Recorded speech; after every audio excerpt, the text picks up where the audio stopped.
கர்த்தருடைய நாமம் மகிமைப்படுவதாக. இன்று நம் கிருபையின் வார்த்தைக்கு தியானமாக சங்கீதம் 34:8 எடுத்துக்கொள்வோம். கர்த்தர் நல்லவர் என்பதை ருசித்து பாருங்கள், அவர் மேல் நம்பிக்கையாக இருக்கிற மனுஷன் பாக்கியவான் என்று சொல்லப்பட்டிருக்கிறது.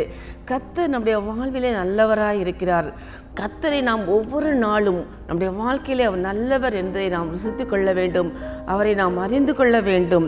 பிறந்த நாள் முதல் இந்த நாள் மட்டுமாக நம்மை அற்புதமாய் அதிசயமாய் நடத்தி நம்மை பாதுகாத்து படிக்க வைத்து வேலையை கொடுத்து ஒரு நல்ல ஒரு தொழிலை கொடுத்து நம்மை ஆசீர்வாதமாக நம்மை நடத்தி இருக்கிறாரே.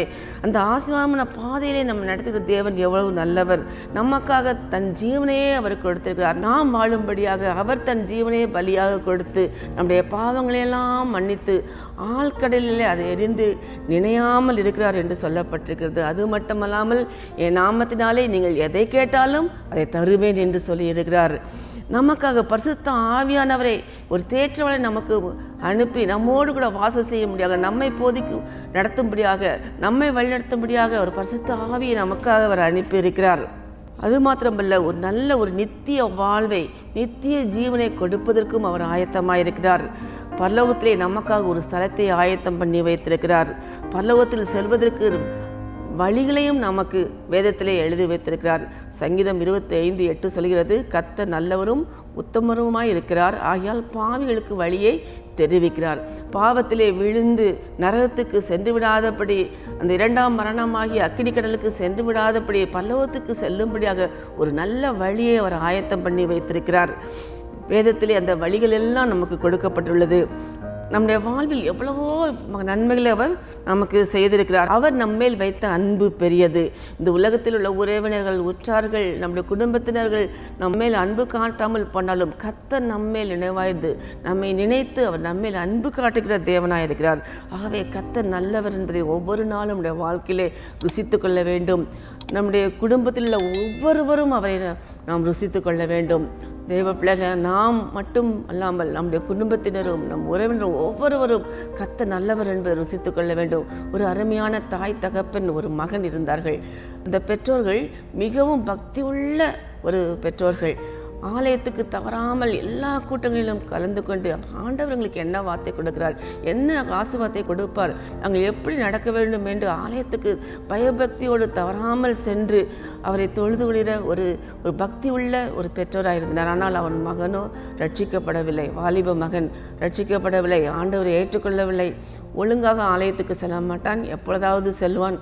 ஒரு நாள் இந்த பையனுடைய தாயார் பாஸ்டருக்காக ஒரு சில காரியங்களை ஸ்பெஷலாக பண்ணி பாஸ்டருக்கு ஒரு பார்சல் பண்ணி தன்னுடைய மகனிடம் கொடுத்து விட்டனர். அவன் அங்கே பாஸ்டரிடம் போன போது அவர் கேட்டார் அவனை பார்த்து, ஏப்பா நீ ஆலயத்துக்கு வரமாட்டீங்கப்பா, அம்மா அப்பா எவ்வளோ பக்தியாக இருக்காங்க, அம்மா அப்பா பல்லவத்துக்கு போனால் நீ நரகத்துக்குள்ளப்பா போ, நீ கைவிடப்பட்டுருவே ஆண்டவரால் அப்படின்னு சொல்லும்போது, எங்கள் அம்மா அப்பா எவ்வளோ பக்தியாக இருக்காங்க, அவங்க பல்லவத்துக்கு போவாங்க, அவங்க என்னை விட்டுட்டே போக மாட்டாங்க, என்னையும் அவங்க கூட்டிகிட்டு போயிடுவாங்க அப்படின்னு அவன் சொல்வான். நான் இல்லைப்பா, நீ உன் வாழ்வில் ஆண்டவரை ரட்சகராக ஏற்றுக்கொள்ள வேண்டும், உன்னுடைய வாழ்வில் ஆண்டவரை ருசி பார்க்க வேண்டும், உன்னுடைய வாழ்விலே நீ ஆண்டவரை அறிந்து கொள்ள வேண்டும், அப்பொழுதுதான் நீ பரலோகத்துக்கு செல்ல முடியும் என்று அவர் சொன்னார். இல்லை பாஸ்டர், எங்கள் அம்மா அப்பா என்னை விட்டுட்டுலாம் போக மாட்டாங்க, என்ன பரலோகத்துக்கு கூப்பிட்டு போயிடுவாங்க அப்படின்னு சொன்னான். அப்போ போதவருடைய மனைவி நல்ல அழகான மாம்பழத்தை கட் பண்ணி பிளேட்டில் வச்சுருக்காங்க, சாப்பிடுங்க அப்படின்னு சொல்லி. அப்போது இந்த பையன் நினச்ச மாம்பழம்னா இந்த பையனுக்கு ரொம்ப பிடிக்கும்.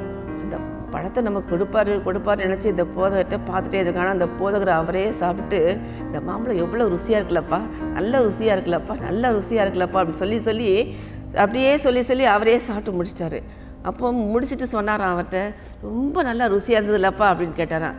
என்ன பாஸ்டர், நீங்கள் என்ன கொடுக்கவே இல்லை, நீங்கள் என்ன கொடுப்பீங்கன்னு எதிர்பார்த்துட்டே இருந்தேன், நீங்கள் கொடுக்கவே இல்லை, நீங்களே சாப்பிட்டு என்கிட்ட ருசியாக இருக்குன்னு கேட்டிங்கன்னா எப்படி அப்படின்னு கேட்டாராம். அந்த உடனே அவன் சொன்னான், அது போல தான்ப்பா நம்முடைய வாழ்க்கையில் அம்மா அப்பா மட்டும் ருசித்தா மட்டும் போது, நம்முடைய வாழ்க்கையில் நாமளும் கர்த்தர் நல்லவர் என்பதை ருசி பார்க்கணும்ப்பா. அம்மா அப்பா மட்டும் ருசி பார்த்தா போதாது, நம்மளும் ஆண்டவரை ருசி பார்க்கணும், ஆண்டவரை அறிந்து கொள்ள வேண்டும், அப்பொழுதுதான் பரலோகம் போக முடியும் என்று சொன்னாராம். அவன் அந்த வார்த்தை அவனை உணர்த்தியது.